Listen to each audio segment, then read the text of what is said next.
Rotterdam is a high-speed mix of experimental steel and raw harbor grit that doesn't look like anywhere else in Europe.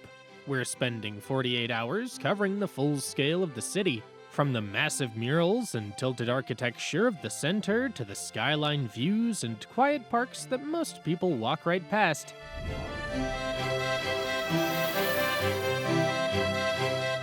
I'm breaking down the actual prices, the smartest routes, and the honest truth on where to eat and what to skip so you don't waste your time. Hit like, subscribe, and let's get into it.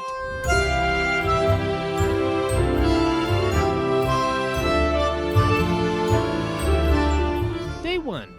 Modern architecture and waterfront highlights. Morning, Markthal.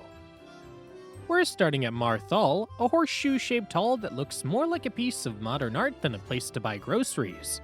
Opened in 2014 by the Dutch Queen, it's 40 meters tall with the apartments stacked above the market floor and a ceiling covered in 11,000 square meters of murals. Fruit, vegetables, flowers, insects, all painted across 4,000 individual panels. The artwork is called Horn of Plenty, and it wraps around the entire arc overhead. Walk straight through the center first. The scale changes when you're underneath it. Then start circling past the stalls. Dutch cheese wheels the size of car tires, fresh stroopwafels pressed on griddles, herring stands, Indonesian food, sushi counters. Breakfast here runs $10 to $20 depending on what you grab. Yogurt bowls, smoothies, and fresh pastries, all easy to eat while walking. Open at 10 a.m. most days, noon on Sundays. Give it 30 to 45 minutes unless you sit down somewhere. The whole building sits on top of a 14th century buried village. You can see pottery and tools from the excavation in the parking garage stairwell if you head down there. Insider tip. The Albert Heijn supermarket in the basement opens at 8 a.m., an hour before the market stalls. If you need breakfast earlier or want to skip the crowds, grab something there and eat it outside near the cube houses. Cube houses. Step outside and you're 2 minutes from the cube houses. 38 yellow cubes tilted at 54.7 degrees, stacked on hexagonal pillars. Architect Piet Blom built them between 1982 and 1984 to create what he called an urban forest. Each cube represents a tree. Walk underneath first. The cubes hang over the pedestrian walkway, and from that angle you get the full tilt. Then circle around for photos. Most of these are private homes. People actually live in them, so don't peek in windows. The show cube, called Kijkkubus, is the one that's open to visitors. Costs about $3 and opens at 10 a.m. Inside, you'll see how the space actually works. 3 floors, steep, narrow stairs, and angled walls that make furniture a challenge. About a quarter of the floor is unusable because of the slant. The whole visit takes 10 to 20 minutes, but I recommend going in if you want to understand how anyone lives at a 54-degree angle. The stairs are steep and narrow, so if you have mobility issues, skip the interior and just walk the exterior. Late morning, Oudehaven and Wittehus. From the cube houses, walk 5 minutes to Oudehaven, the old harbor. Small boats tied up along the quay, low-rise buildings, waterside cafes with terraces facing the water. The Wittehus stands across the harbor, white glazed brick Art Nouveau facade, 43 meters tall with 10 floors. Built in 1898 by architect Willem Molenbroek, it was Europe's first high-rise building, what people back then called a skyscraper. Doesn't look massive now, but stand it next to the buildings from that era and you'd see why it mattered. It's one of the few structures in central Rotterdam to survive the 1940 bombing. Bullet impacts still visible on the facade facing the Veenhaven side. Grab a coffee at one of the cafes around the harbor. The Wittehus has its own ground floor cafe if you want to sit inside the building itself. Afternoon, the waterfront. Leave the harbor and head about 10 minutes toward the Nieuwe Maas, the wide river that cuts straight through Rotterdam. The promenade runs flat along the water, flags from different countries every 100 meters or so, the opposite bank visible across the river. You can see the Erasmus Bridge down the way. White asymmetric pylon looks like a harp lying on its side. Cargo ships and ferries cross constantly. Walk as far as you want. The path keeps going, no complicated turns, just the river on one side and the city on the other. Lunch at Giuliano an Dimas. Stop for lunch at Giuliano an Dimas, right off the waterfront on Zalmstraat. It's an Italian-American sandwich spot. Think New York deli style with Italian ingredients. They're known for their pastrami sandwiches and the bistecca, a roast beef sandwich with Parmesan and truffle mayo on focaccia. I recommend the bistecca. The truffle mayo is strong, but it balances with the beef, and the portions fill you up without needing to order anything extra. Sandwiches run $12 to $14. Late afternoon, Erasmusbrug. Walk back to the Erasmus Bridge. You can't miss it. 802 meters of white cable and steel stretched across the Nieuwe Maas with a single asymmetric pylon leaning 139 meters into the air. Locals call it the Swan because of how the pylons curve. And once you see it from the right angle, the name makes sense. Cross it on foot. The walk takes about 10 to 15 minutes straight across. The pedestrian path runs along the tram tracks. Halfway over, stop and look both ways. Skyline back toward the city center on one side, the river opening up toward the harbor on the other. The bridge was built in 1996 and designed by architect Ben van Berkel. It's been Rotterdam's main landmark ever since. Hotel New York. On the south side, keep walking along the Wilhelminakade for about 10 minutes and you'll hit Hotel New York. The building sits at the end of a pier with two green copper towers, Art Nouveau style, built in 1901 as the headquarters for the Holland American Line. Between 1880 and 1925, almost 1 million people left Europe from this exact spot, most of them heading to New York to start over. Out front, there's a monument marking that departure point. The building's a hotel now, opened in 1993 after sitting empty for years, but the original Holland America Line letters are still up on the facade in gold. Walk around the outside, look at the towers, and check the monument. It's a quiet spot with open views across the water. Water taxi. Instead of walking back the same way, catch a water taxi from the dock right near the hotel. This is a fixed ferry service that runs every 15 minutes back to the north side, either Weerhaven or Louvhaven, both near where you started earlier. It costs about $3 to $4 per person and takes 10 to 15 minutes. You can also call a faster water taxi if you want to go somewhere specific. Just tell them your location number from the sign at the dock and they'll give you a pickup time. Fast taxis cost about $5 per person if you're staying in the same zone. Black and yellow speedboats move at 50 kilometers per hour, no traffic, straight across the river. Early evening, Maritime Museum Haven. Once you step off the water taxi, take a 10-minute walk back toward Louvhaven for the final stop of the day. You've got two paths here. If you want to see the raw mechanical muscle of the harbor, go for the Maritime Museum Haven. Its open-air collection of steamships, tugboats, and massive iron cranes that you can actually climb onto. It's the best way to see the massive rivets and heavy steel that turned this into a global port. Entry is $19.50, and you can cover the main decks and engine rooms in about an hour. If you'd rather dive into the 1940 bombing and the massive effort to rebuild, look for the Museum Rotterdam 4045 nearby. It's an immersive space that walks you through the destruction without feeling like a dusty textbook.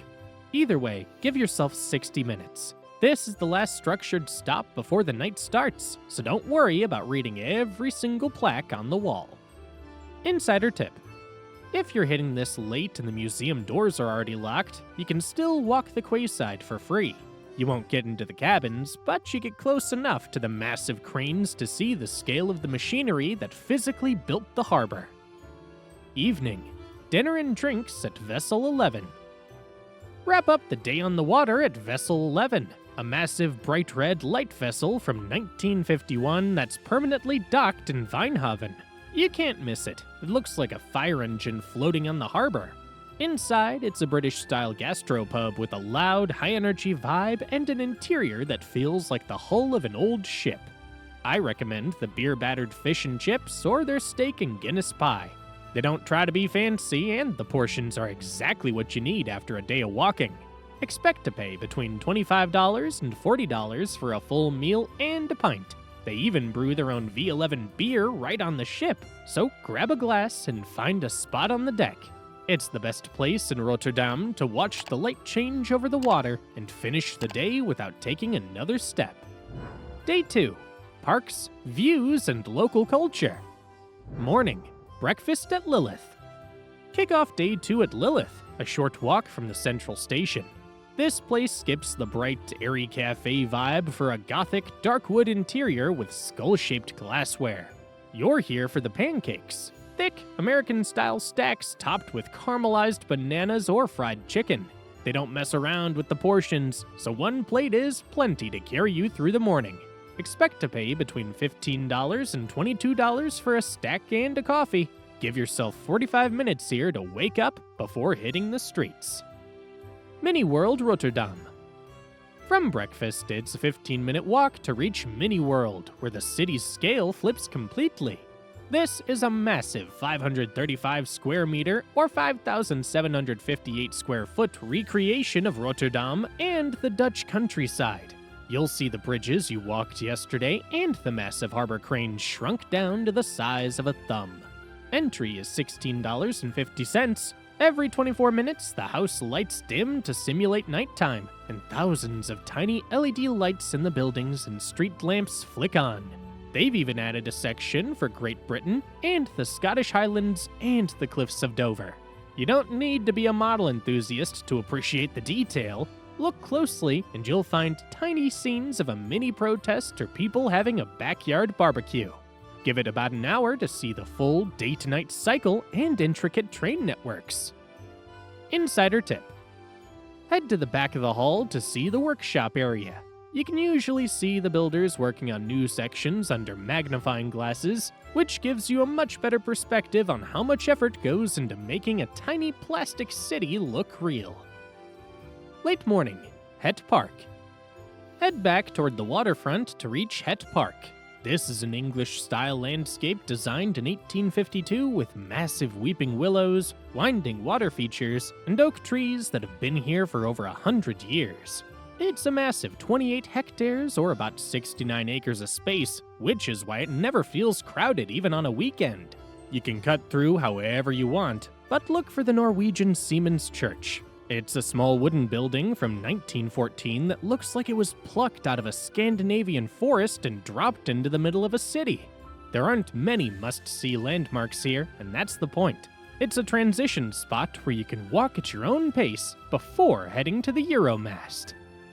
Afternoon. Lunch at Parkiet. Tucked inside the park in a white former carriage house is Parkiet.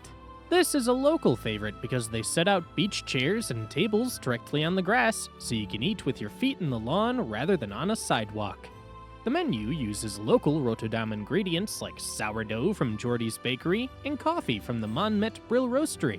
Order the Rotterdamse Oude. It's an open-faced sourdough sandwich with aged local cheese and pickled onions, or the club sandwich with truffle mayo. Expect to pay between $18 and $30 for a main and a drink. The Euromast. Right at the edge of the park, the Euromast rises into the air. It was built in 1960 and remains the tallest observation tower in the country. The elevator hits the main platform at 100 meters or 328 feet in under a minute, but the real draw is the Euroscoop. This is a rotating glass elevator that takes you to the very top while the floor turns, so you get a full view of the harbor and the city's layout. Tickets cost $16.50. On a clear day, you can see all the way to Antwerp. If you're looking for a rush, they offer abseiling and ziplining from the platform on weekends between May and September, but most people just use the viewing deck. Insider tip. Book your tickets online for a specific time slot. If you just show up, you'll likely be stuck waiting at the base for 30 minutes until the next elevator space opens up. Late afternoon. Parklaan and the Museum Park. Walk east from the tower toward Parklaan. This is one of the few spots where you can actually see what Rotterdam looked like before the 1940 bombing.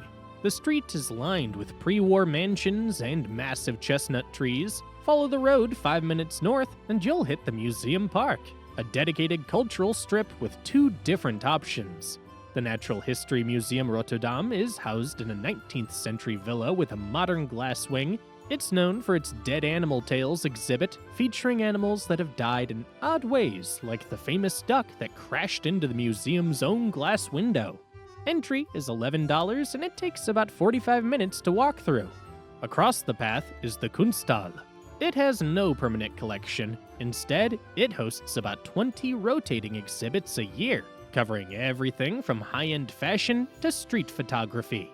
The building was designed by Rem Koolhaas and is full of sloping floors and glass walls. Entry's $19. Pick one based on what's currently showing. You don't need to do both. Insider tip: if you head to the Kunsthal, check the website first, because they swap exhibits so fast, parts of the building are occasionally closed for installation, though they usually drop the ticket price when that happens. Evening, dinner at Atiti. Finish the trip at Atiti, located right by the Oudehaven water. This is where you go for Indian food that isn't rushed or watered down. The menu's a mix of North and South Indian staples, so you'll see everything from heavy tandoori meats to traditional lentil-based dishes. Order the dal makhani, which is black lentils slowly cooked for hours in butter and cream, or the butter chicken. If you want something lighter, they do a masala dosa, a thin rice crepe stuffed with spiced potatoes that's a massive hit with the locals. A full dinner with a main and a side of naan and a drink will run you between $30 and $45. It's a quiet spot that works well for a long sit-down meal. If you want a different direction, Yama is nearby for high-end Japanese, or you can find Sate for steak and barbecue. But Atiti is the move for a solid, filling finish to the day. Useful info for spending 2 days in Rotterdam. Best time to visit Rotterdam. The best time to visit Rotterdam is from May through September. Days are mild, usually between 15 and 23 degrees Celsius, which works well for walking the waterfront and crossing the bridges without dealing with wind and rain. June and August bring longer daylight hours, which helps if you're fitting a lot into one day. Spring and early fall are quieter but still comfortable. Winter drops to around 2 to 7 degrees Celsius, and the wind off the river makes it feel colder than it looks. City airport tips. You'll most likely arrive at Rotterdam The Hague Airport, which sits about 8 kilometers or 5 miles from the city center. The easiest option is Bus 33 combined with the metro, which takes around 25 to 30 minutes and costs about $5 to $7 total. Taxis are faster at around 15 minutes, but expect to pay between $25 and $35. If you land at Amsterdam Airport Schiphol instead, the direct train to Rotterdam Central takes about 25 minutes and costs around $15 to $20. Trains run frequently, so this is often the smoothest option overall. Where to stay in Rotterdam? For a short trip, stay in the city center near Rotterdam Centraal or Blok. This area keeps you within walking distance of Markthal, cube houses, and the waterfront. Hotels here usually range from $120 to $220 per night. If you want something quieter with a local feel, look around Delfshaven. It's one of the few historic areas that wasn't destroyed during the war, with canals and older buildings. Prices here are slightly lower, around $100 to $180. For waterfront views, Kop van Zuid is the modern option, right across the river from Erasmusbrug and Hotel New York. Hotels here usually fall between $150 and $260. How to get around Rotterdam? Rotterdam is flat and easy to walk, especially in the center where most main sites sit within a 2 to 3 kilometer range or about 1 to 2 miles. For longer distances, the metro, trams, and buses are reliable and simple to use. A single ticket costs around $3 to $4, while a day pass is about $9. You can also use the OV chip cart system, but for a short stay, contactless payment works just as well on most transport. If you want something faster, water taxis run along the river and can save time when moving between areas like Erasmusbrug and Hotel New York. Where to eat in Rotterdam? Rotterdam's food scene is spread out, so picking the right neighborhood saves you from wandering aimlessly. In the city center, on the high-energy Witte de Witstraat Bazaar is a local staple. It's a massive, colorful space with multi-story ceilings and hanging lamps. The menu covers Middle Eastern and North African dishes with portions that are genuinely hard to finish. Go for the tavuk shish, which is charcoal grilled chicken, or the mixed mitse platter. Most mains run between $20 and $30. It's loud and reliable for a walk-in dinner.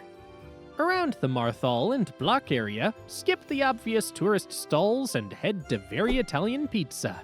It's a massive, high-ceilinged spot that stays busy because the kitchen is built for speed.